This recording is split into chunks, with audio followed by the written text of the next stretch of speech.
Bom dia! Hoje são 11 de abril de 2018, quarta-feira, Brasília, Distrito Federal. Mais um vídeo da série Prisão de Lula e suas consequências jurídicas. Estou aqui fazendo um vídeo não sobre política. A política brasileira me causa ânsia de vômito. Políticos brasileiros me causam ânsia de vômito. Estou aqui tratando de um caso, uma prisão que tem repercussão jurídica. Portanto, jurídica, aí eu entro, correto? Muito bem. Não confundam poder judiciário com poderes legislativo e executivo. Nos poderes legislativo e executivo, é o povão brasileiro ignorante que não sabe votar, é o povão que escolhe ali representantes políticos, agentes políticos, no legislativo e no executivo, certo? No poder judiciário, isso aí está fora, porque ali é concurso público para juiz de direito, é competência, certo? É capacidade intelectual, diferentemente dos poderes legislativo e executivo. Portanto, não confunda uma coisa com outra. Muito bem. Se você assistiu recentemente agora ao julgamento do habeas corpus impetrado pelos advogados do Lula, se você assistiu a esse julgamento, logo ali no início, você viu que o ministro Marco Aurélio Mello, ele está insistindo para que a ministra do Supremo Tribunal Federal, presidente, a Carmen Lúcia, para que ela coloque em pauta duas ações declaratórias de constitucionalidade que tratam do mesmo assunto, a prisão em segunda instância. Muito bem. Então você vê ali que o ministro Marco Aurélio Mello está insistindo para que a Carmen Lúcia designe ali uma data para julgamento. E por que ele faz isso, o ministro Marco Aurélio? E ele é incentivado, veja lá, assista novamente ao julgamento do habeas corpus de Lula e você verá ali no início o Marco Aurélio insistindo para que a ministra Carmen Lúcia coloque em pauta aquelas ações declaratórias de constitucionalidade sobre o mesmo assunto que o Supremo Tribunal Federal decidiu há menos de 2 anos, há 1 ano e 6 meses. E o ministro Marco Aurélio já quer que a ministra coloque ali para que o Supremo Tribunal Federal, de novo, de forma bem recente, aprecie o mesmo assunto, que é a prisão em segunda instância. Por que o ministro Marco Aurélio faz isso, hein?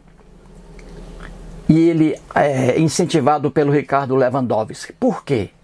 Você vai entender agora, correto? Vamos aqui. Você vai entender agora. Muito bem. Gente, o assunto aqui é prisão em segunda instância, correto? Aí está. Você vai entender o seguinte. Vamos pegar aqui a história no Supremo Tribunal Federal dessa tal de prisão em segunda instância, correto? Muito bem. A nossa Constituição atual, ela foi promulgada em 1988, correto? Ela traz ali aquele artigo, não é? Ninguém poderá ser considerado culpado até o trânsito em julgado da sentença penal condenatória, não é isso? Muito bem. E a partir do momento em que a Constituição de 1988 começou aqui a valer, a ser posta em prática, como era, hein, gente? Em 1988 até 2009, como era aí a questão da prisão em segunda instância, hein? O que acontecia? É simples. Olha, de 1988 até 2009, isto é, durante 21 anos, veja aí, gente, durante 21 anos, a prisão em segunda instância era a critério de cada juiz. Ou seja, os juízes brasileiros poderiam aplicar ou não a prisão em segunda instância. Correto, gente? Então, durante 21 anos, uma vida, a prisão em segunda instância aqui era colocada a critério de cada juiz. O juiz podia decidir se prendia ou não o condenado, correto? Era livre. Só depois de 21 anos, escute aí, só depois de 21 anos, depois de uma longa vida, é que em 2009, o Supremo Tribunal Federal, provocado por alguém, resolveu aí dar uma decisão sobre a prisão em segunda instância, que era praticada de acordo com o entendimento de cada juiz. Correto, gente? Nunca se esqueça, depois de 21 anos, não havia problema algum. Só que em 2009, o Supremo Tribunal Federal resolveu aí fixar uma regra. E qual foi? Foi contra a decisão aqui, ó, por maioria, foi contra a prisão em segunda instância, correto? Em 2009. Muito bem. E quais foram naquela época os ministros que votaram contra a prisão em segunda instância? Aqui está: Eros Grau, César Peluso, Carlos Aires de Brito, olha aí, Gilmar Mendes, Celso de Mello, Marco Aurélio Mello e Ricardo Lewandowski, correto? E os ministros que votaram a favor da prisão em segunda instância foram Menezes Direito, Ellen Grace, Joaquim Barbosa e Carmen Lúcia, que ainda hoje está no Supremo Tribunal Federal. Esses aqui votaram a favor da prisão em segunda instância. Então o placar ficou 7-4. 7-4 contra a prisão em segunda instância, correto? Isso aí em 2009, certinho, gente? Muito bem.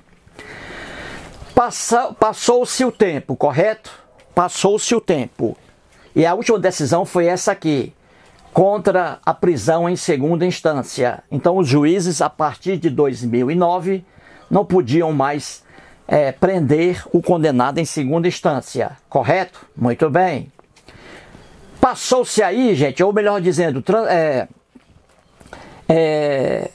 7 anos, decorreram 7 anos depois dessa decisão do STF, 7 anos se passaram aqui, ó, 7 anos. Em 2016, portanto aí há 7 anos, ou seja, a prisão em segunda instância foi aqui proibida durante 7 anos. Em 2016, novamente, o Supremo Tribunal Federal resolveu aqui analisar a questão da prisão em segunda instância, porque juízes aqui, ministros, mudaram, não é? Os que estavam aqui em 2009, houve algumas mudanças, né? E aqui a composição recente, 2016. Veja aí, gente. Muito bem. Aqui, ó, Eros Grau, o ministro, não está mais aqui. César Peluso, também não. Carlos Aires de Brito, também não.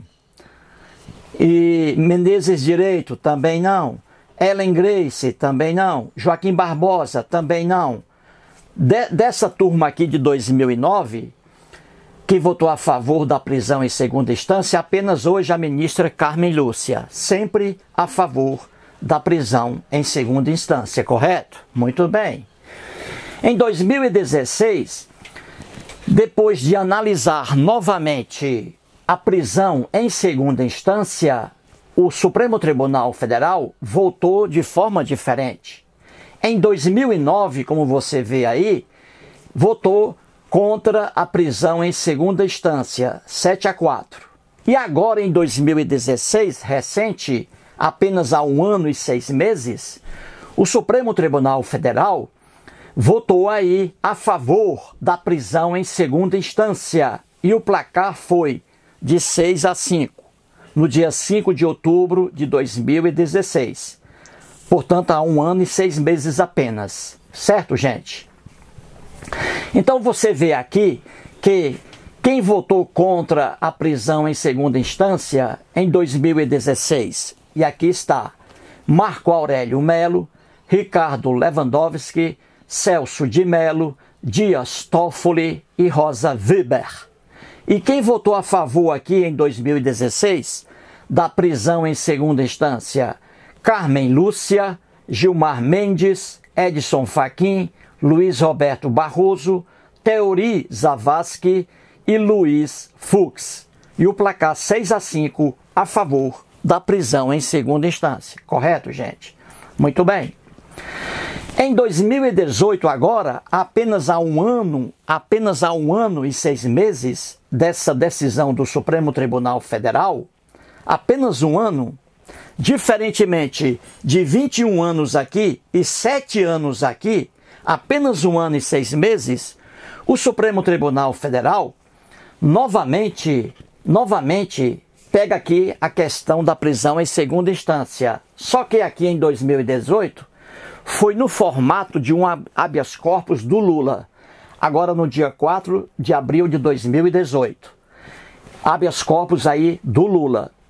E o Supremo Tribunal Federal analisou o HC de Lula, que tem tudo a ver com a prisão em segunda instância, de apenas 1 ano e 6 meses a decisão, o tempo, correto? Muito bem. Então, a votação aí no habeas corpus de Lula, há alguns dias, resultou assim: contra a prisão em segunda instância do Lula. Aí os ministros Marco Aurélio Melo, Ricardo Lewandowski, Celso de Mello, Dias Toffoli e Gilmar Mendes, correto? E a favor, a Carmen Lúcia, Edson Fachin, Luiz Roberto Barroso, Rosa Weber, Luiz Fux e Alexandre de Moraes. O placar 6-5. Então, no tocante à prisão em segunda instância, em 2016, a favor da prisão em segunda instância, o placar 6-5. E agora, de novo, sobre a prisão em segunda instância, e aí do Lula, o placar 6-5.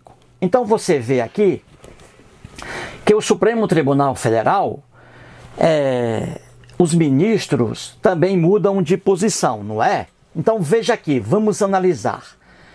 Aqui, em 2009, veja aí, ó, Gilmar Mendes, que hoje ainda continua no STF, Celso de Mello também, Marco Aurélio Melo também e Ricardo Lewandowski também.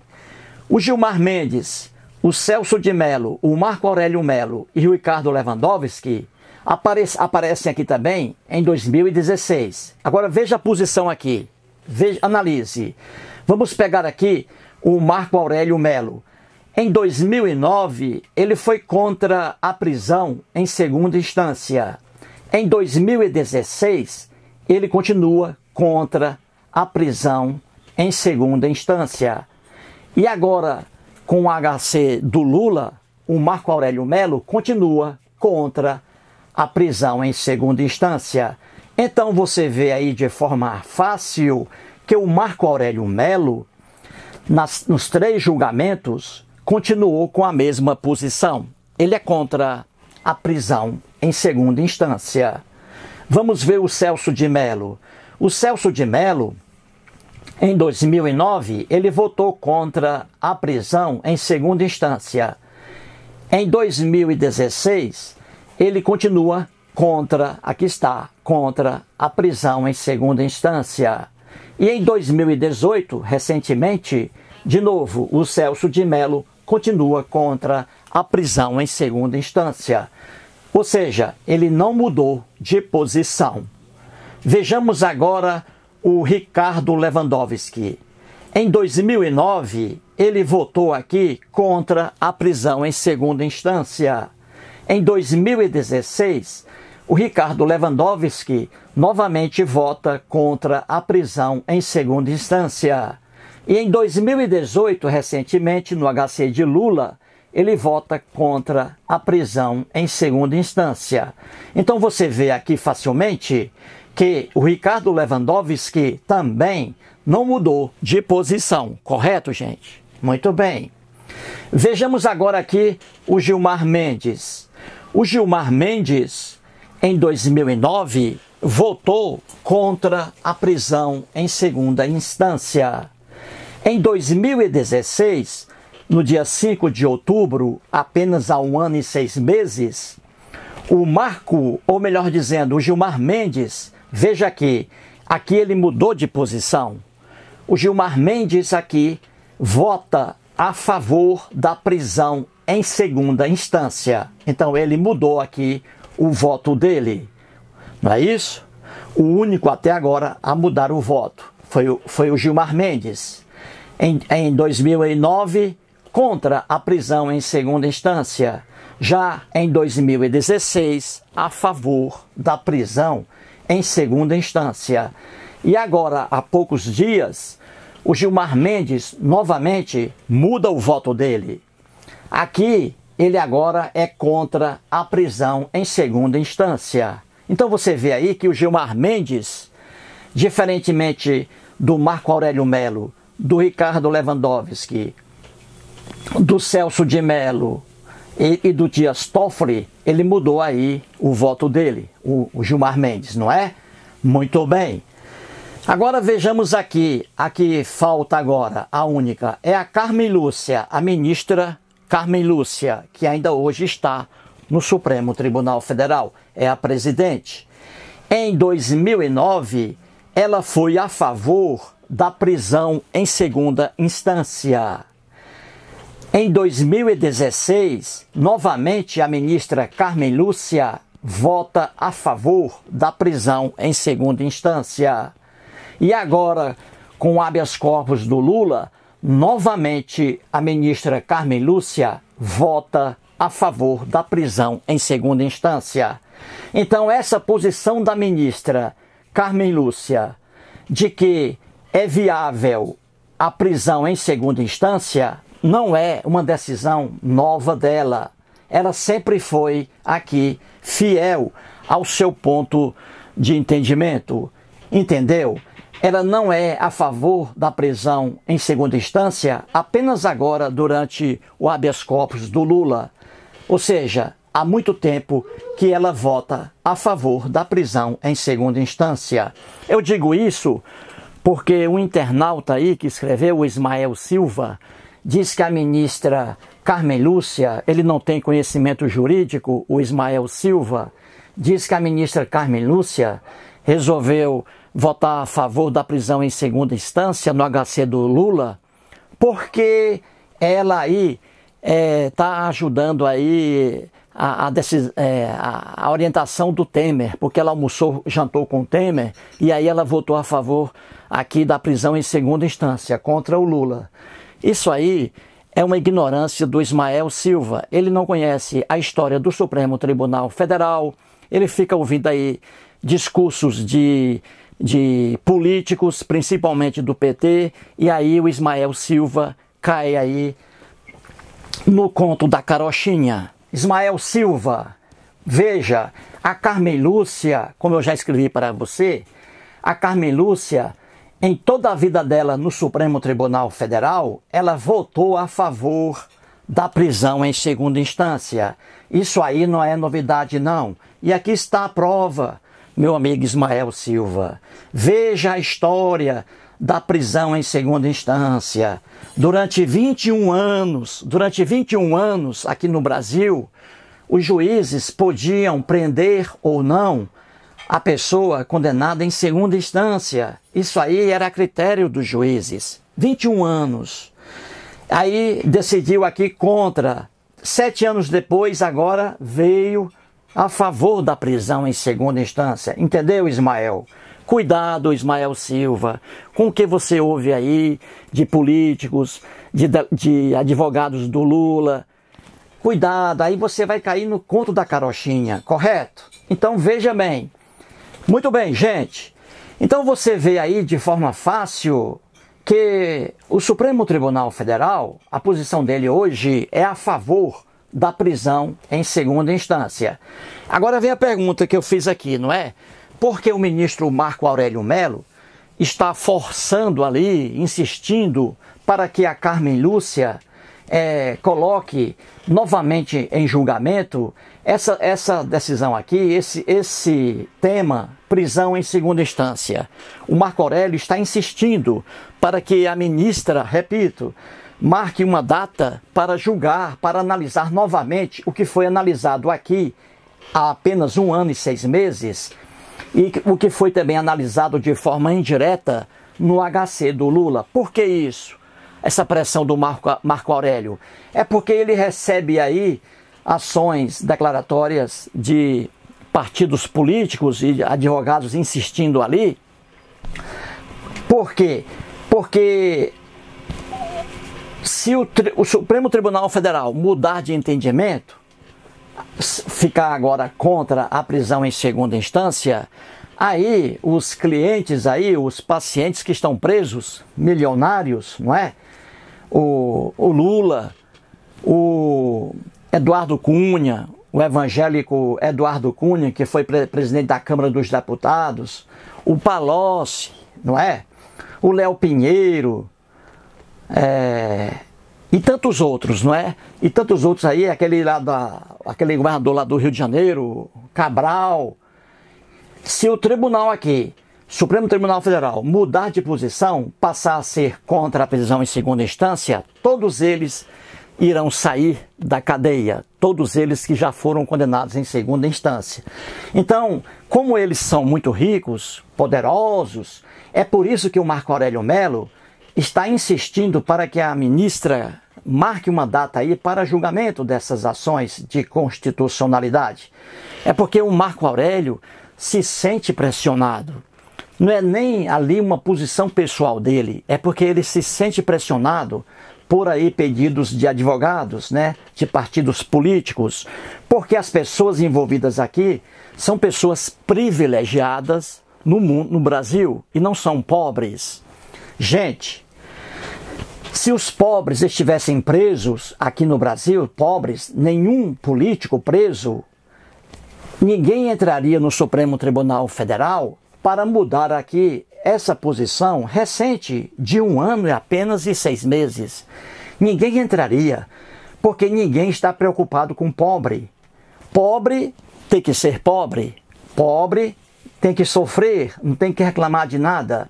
Então, se aqui os presos fossem pobres, fossem o José da Silva, um pedreiro, fosse aí um vendedor de picolé, nenhum advogado estaria pedindo ao Supremo para analisar novamente essa posição aqui, tão recente, de apenas 1 ano e 6 meses. Não, ninguém estaria preocupado com isso.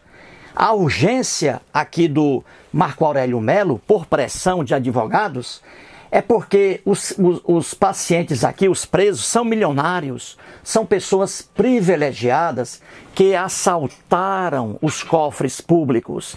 É por isso que eles aqui estão insistindo para que o Supremo Tribunal Federal volte a analisar uma questão tão recente que é vergonhoso o Supremo Tribunal Federal fazer isso.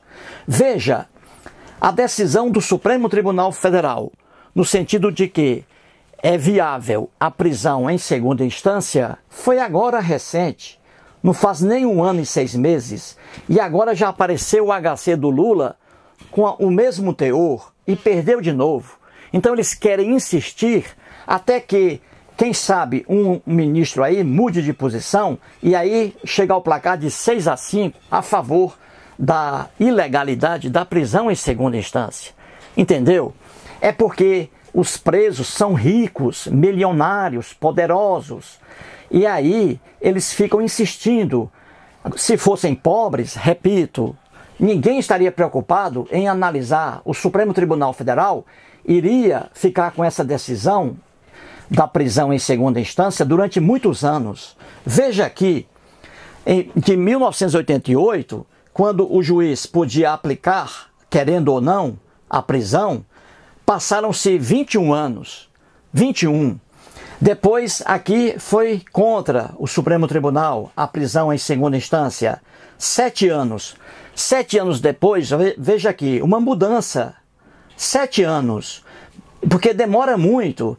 E aqui apenas 1 ano e 6 meses, e eles já querem mudar uma decisão do Supremo Tribunal tão recente. Apenas porque os presos são milionários. Entendeu, gente? É isso aí que a ministra Carmen Lúcia não marcou até agora, julgamento para essas ações declaratórias, porque elas não são cabíveis, porque a decisão do Supremo Tribunal Federal foi recente, há apenas 1 ano e 6 meses.